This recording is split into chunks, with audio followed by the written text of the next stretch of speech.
Hey KU fans, welcome to another episode of KU Sports Extra here at Allen Fieldhouse with Shane Jackson. I'm Mr. Tate to you. Whoa. And you guys watch these often, you know I'm usually holding a box score. Tonight I don't have one because everybody scored like 100 points each and KU absolutely rolled.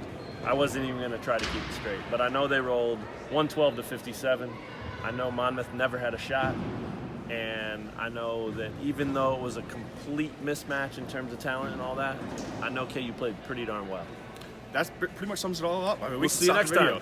Yeah, anytime the opposition scores their first basket at the 10:30 mark in the first half, you know it's going to be a good day. That's certainly what will happen with KU.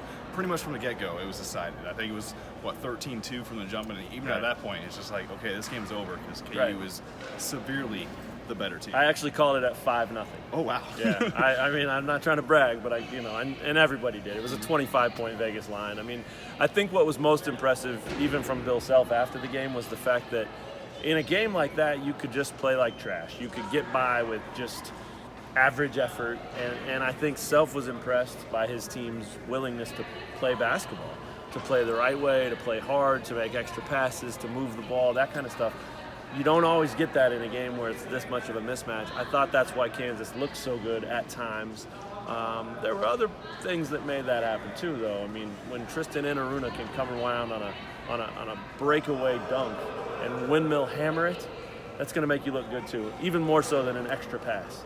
But just overall, I thought impressive effort by those guys to be able to still find a way to play right, to play hard, to go after things, knowing that the score was lopsided from the beginning. So credit to them for staying in there. And I think that shows how driven this team is and also just where their focus is right now. They weren't out there just trying to get a win. They're trying to get better. That's true, and I mean Silvio alone is a good example of that. He scores 2 points in the first half, and he comes out a man possessed pretty much in the second half, and the score is pretty much out of the reach at that point. So no, that's a good point, especially with you factor in the Self's obviously doing some lineup choices. He's doing different combinations to see what works. Silvio starting is an example of that as well. It could have been easy for it to be maybe clunking out of rhythm, and it wasn't. I mean, KU is on both ends of the floor. Was effective all night. Yeah, I loved seeing Silvio start. I think David McCormick looks so good off the bench. If that was just tonight, so be it. But there's something about his desire and hunger in that role that I think maybe suits him better. And maybe Silvio needs that energy of being out there starting. I don't think either guy would tell you they care, but I think it looks best that way for this team. The other thing that looked great tonight, it's a shame we didn't even talk about it until now, but Isaiah Moss, man, are you kidding me? 21 points, 5 of 6 from three-point range. Every time he rose up to shoot, it looked like he was going to shoot, and it looked like even before he let it go that it was going in. I mean, his form is impeccable.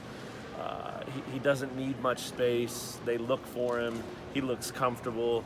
He's not 100% yet, but you could see tonight what a weapon he can be and will be for this team when he's fully healthy. Yeah, you can certainly see the difference in what this team is going to look like when he's on the floor. Yeah. I mean, KU made 14 three-pointers. Only twice all year last year they hit more three-pointers in the game. This Good is stat. Yeah, right. So I mean, he definitely brings something this team is not used to. And even in a lopsided win, I think it's what's going to advance the two big forward guard discussion, because he brings an element to this game on the offensive end in particular that you have to recognize, and it might warrant more discussion with that forward guard lineup. Yeah, there's no doubt. This was a good night for that. They played almost equal time with 4 guards and 2 bigs, maybe a little more with 2 bigs, and it got away with it. Didn't look bad, but just that feeling of confidence, putting those guys out there. They're not going to beat anybody again, 112 to 57, but just feeling that hey, it worked, right? That's what they can come away with. I think that can be positive for these guys moving forward. We got to talk about the end before we get out of here.